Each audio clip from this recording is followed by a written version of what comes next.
Hey you guys, so today's video is going to be part 2 of the products that I regret purchasing. I did a video like this about a month ago. It did really well. A lot of people wanted a part 2, and I don't think I can do a part 3 anytime soon because, as most of you know, I am on a no buy, and pretty much everything that I have in my collection now, I either really like, or I like at least enough not to put in this type of video, I guess. So what's funny about these types of videos, and I've noticed lately when I do any type of product focused videos, I get one of two comments that I'm really confused about. The first one is if I say anything good about a product, people are like, well, I thought you were the girl tenor, but not the best of matchmaking. The thing is, I'm not telling you guys to never buy anything again. I'm just saying, like, think about what you buy.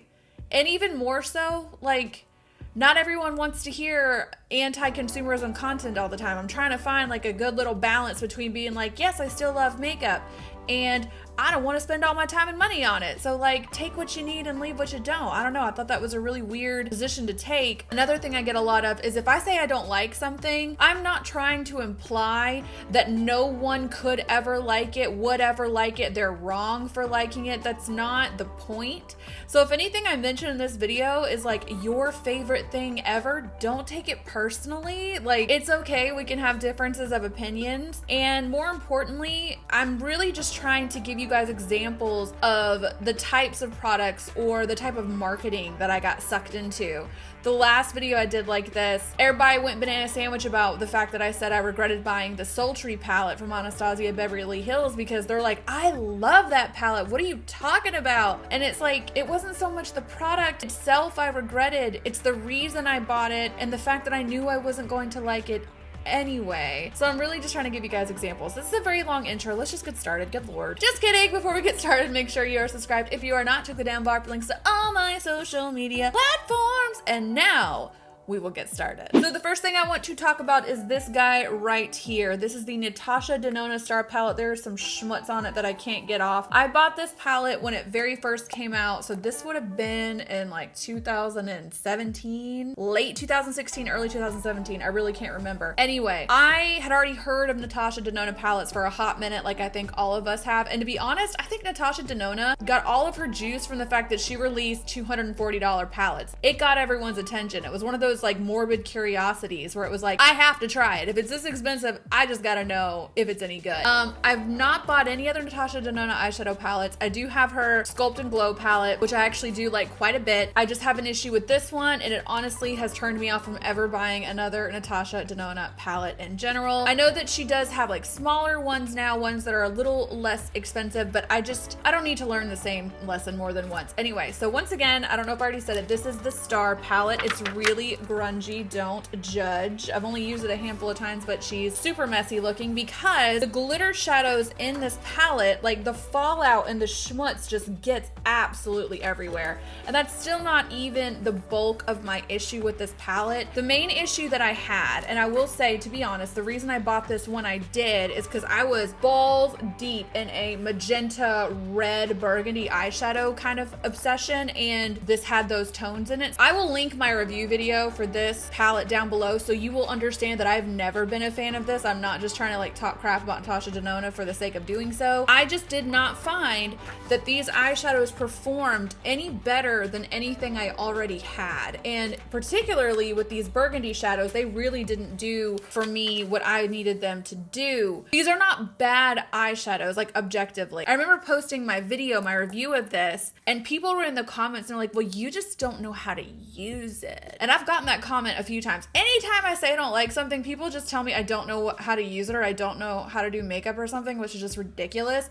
Here's the thing. When it comes to products and preferences, like, you're allowed to have a preference without having to like jump through hoops and like summon dark forces to make something work for you. If it doesn't work for me, it doesn't work for me. If it's not worth the effort or energy, I'm allowed to be like, I regret buying this, and I do. It was $170. I hold on to it because like I feel like I have to, because it's $170. Not my thing. Don't like it. The next Next thing is this Tom Ford contour kit. I got this last year. I feel like it might have come up in a few videos last year. It might have even ended up in a few favorites videos last year. But upon further inspection, I have a lot of problems with this palette. First of all, this thing is $80 and half of it is completely unusable. Like, I do not understand in what world, maybe I could use it for an eyeglass, I guess, if I was still doing photo shoots, but this whole part of it is useless to me. I get that it's supposed to give like a true glowy look to the skin, but because I have to powder my skin in any area of my face that this would be useful, I can't use it. It's absolutely just half of the palette, totally pointless to me. The second thing is this contour color is actually a very,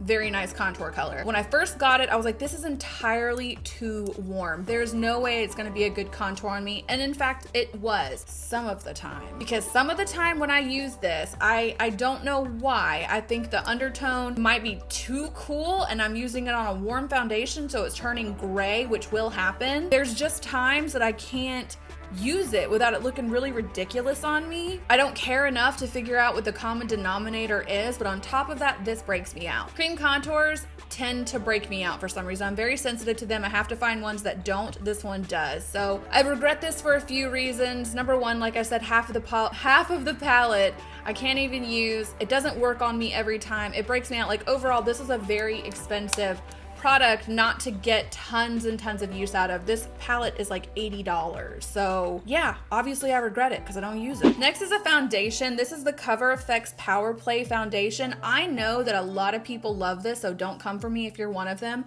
I actually did a video review of this foundation last year. It was like right around this time last year, I think, if memory serves. I didn't even end up posting it because my review and my experience with this was so bad. I didn't want to post one of those videos and people saying I was being negative or a hater or whatever. But I'll tell you now kind of what happened with it. I used this a few times. This works amazingly well for me when I only wear this. Like, if I don't need to put anything on top of it, it's fine. And by anything, I mean powder products. So like my bronzer, my blush, contour, anything else. I can put a concealer on top of it and it's fine. But in the instances that I try to do anything else with this, all my powder products skip and drag so hard on this. You can't blend anything out. It makes everything really patchy and dry on me. I actually have had several matte foundations in the past that I love. The Urban Decay All Nighter is an amazing matte foundation as far as I'm concerned, and I think there's a lot of benefits to a matte foundation, especially if you're like me and you're oily combo. But in this case, this did not work for me. And this really taught me an important lesson about foundation, where from now on, I honestly think I'm gonna start getting samples because I have a really bad habit of not returning things. If I buy something and it doesn't work out for me, I just keep it because I don't know, I just don't want to be that guy. I know that this gets thrown out anyway. I don't want to bother anybody, but at the same time, it is a total waste of money if I'm not going to use it. This thing was like $45 or something along those lines, and I've used it a handful of times and never revisited it since because I don't like it. So the lesson I learned from this guy right here is I'm gonna start asking for samples. Yeah, Cover FX Power Play foundation. I regret this guy. Next is weird. You're gonna have to like take this journey with me. And this next part in particular, I am making and sharing with my aspirational beauty gurus. If you're in the beauty community, you're trying to get the come up, you're trying to work in this industry, this part is for you because this is a very important lesson to be learned. This is both, or not both, this is two of the Mac and Patrick Star collaborations he came out with last year. I think there was 4 in total. There's like several pieces to this thing. I can't even hold it all up on camera. There are definitely things in this collection that I like and use often. Like, for example, this bronzer I used I don't know, most of this year up until recently. I still have quite a bit to go with it. I really like these lip glosses. Let me tell you something. I bought these for the sole purpose of reviewing them, which, if you're trying to get into the beauty community, I think is something you have to be very cognizant of. This whole mythology that in order to grow in this industry, you have to count on other influencers and brands to kind of take you up with them. It creates an environment that really takes advantage of people who are trying to get into the content creation industry. I think that's my opinion. Obviously, not everyone is going along with that strategy, but that's what's happening here. Anyway, I bought this with that intention. I was going to do 2 different videos about these collections because they were kind of like the spring and summer collections, and that's when I bought them. I've done this a lot in the past, and I've lived to regret it every single time because while I do use these these all the time, literally all the time, these particular things in general. I am now in a position, because they were limited edition and because MAC doesn't make them anymore, if I want to use them on camera, I have to be aware of the fact that people can't go get them anymore. And oddly enough, it doesn't matter what I do. I can get on camera every day and be like, don't worry about the exact product I'm wearing or using.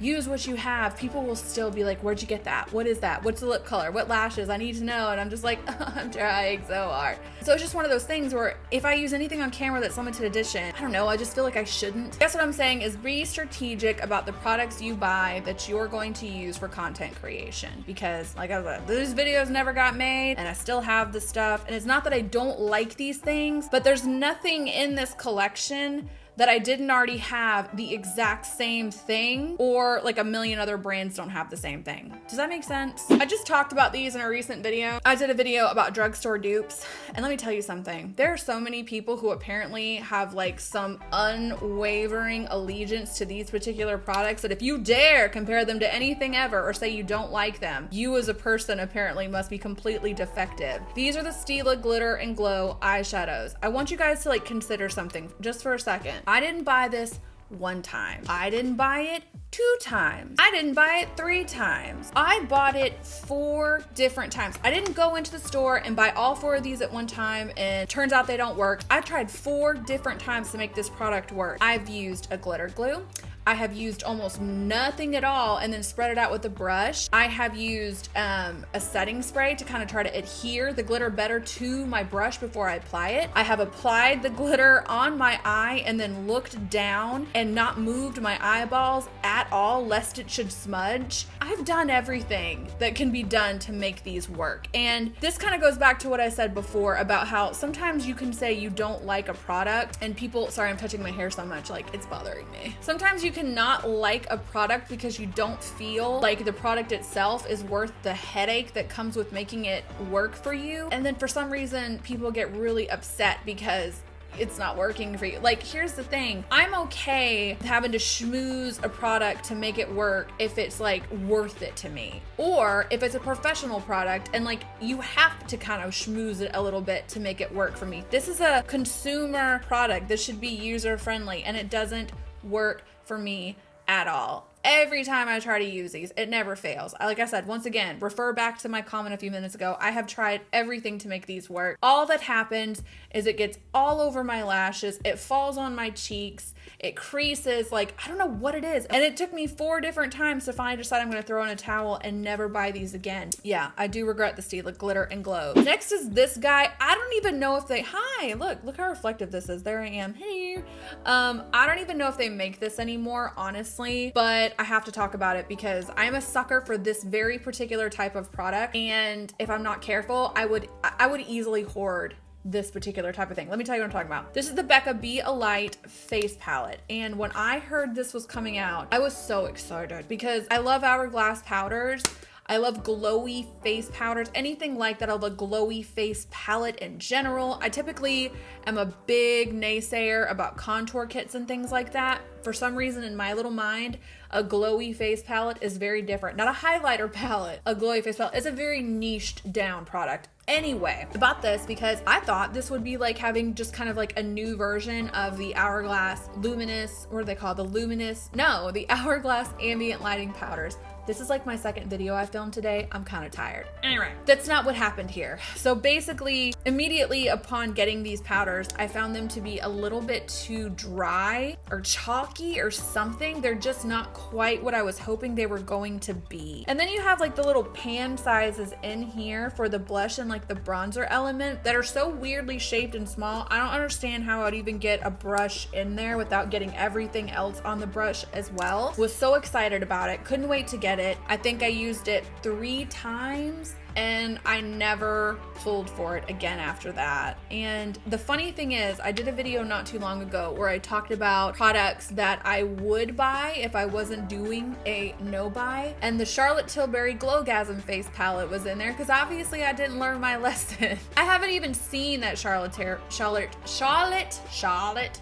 I haven't even seen the Charlotte Tilbury Glow Glass. Oh my gosh. I haven't even seen the Charlotte Tilbury Glow-gasm Face Palette in person. Just like I didn't see this one in person before I ordered it. I just knew that it was a product that I typically like, and I was ready to spend the coin and risk it all. And that's a lesson I am going to take to heart. From now on, if there's a product out there that I'm particularly susceptible to purchasing, I will not do so unless I see it in person first, because like I said, I just don't return anything, so I'll be stuck with it. Lessons, learn them.